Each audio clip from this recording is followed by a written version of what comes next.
Well, since the pandemic started, New York's healthcare systems have worked around the clock to fight COVID. But according to Healthcare Education Project, New York's top 10 insurers have turned the crisis into profits. Now a new piece of legislation could change that. Capitol correspondent Amel Taligi has more.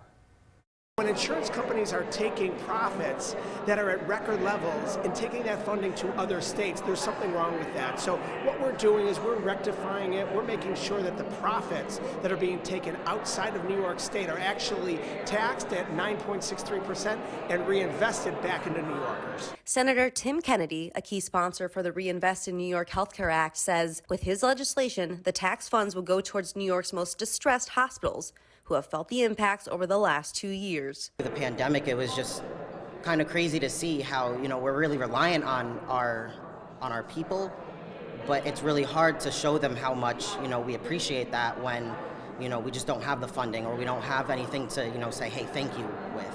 However, Leslie Moran, the vice president of New York Health Plan Association, opposes this legislation. She says it's unconstitutional and in violation of the Commerce and Due Process Clause.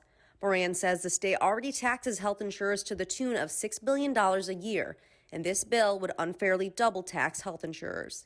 We already feel that the taxes on health insurance are already high. They're too high, and there are sufficient taxes in the system.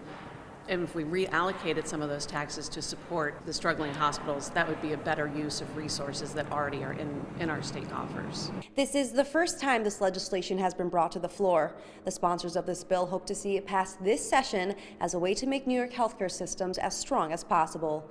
Reporting at the Capitol, Amel Taligi. A local track